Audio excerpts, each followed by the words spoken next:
Yan mga kasabong, itong ating mga pasunod na puti na makikita nyo. Lahi ito ng ating mga super white na nasa vlog before. So white leg to, puro white leg yan. Yan, white leg din. So mga banded din po yan. WPC kaso hindi pa mga nalalaban. So medyo late born na po itong mga to. National. Sa national, WPC national.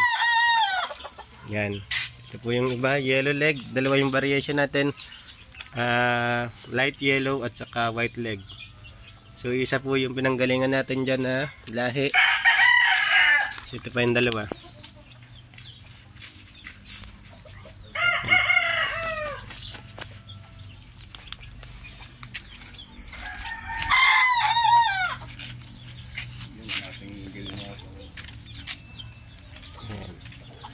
Yan po ang ating mga white.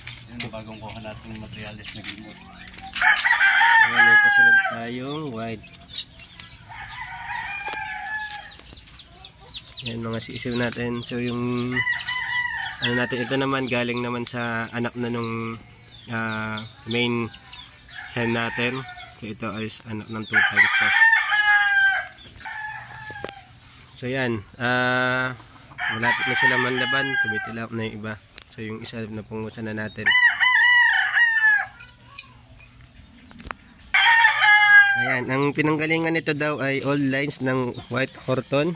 Imported yung broodcock natin before na winner sa Derby 2 times. Balda na siya, pinahiram sa atin.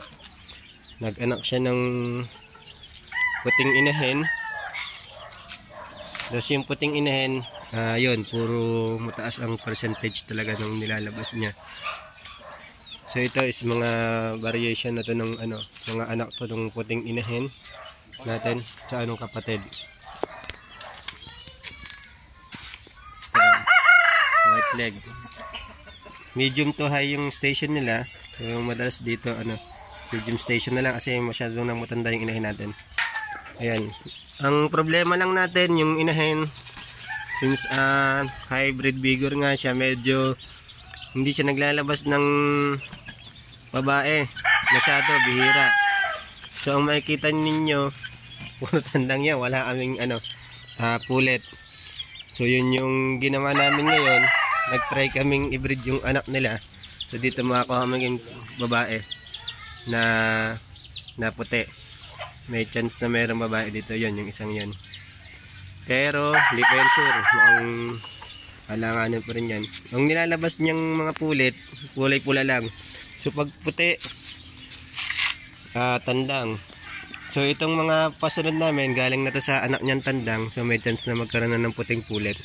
Kaya lang medyo mababa na yung dugoon sakali. Yan. So pas isip ko siguro yan. Ayan. So yun lang mga asabong, abangan nyo kami sa next video.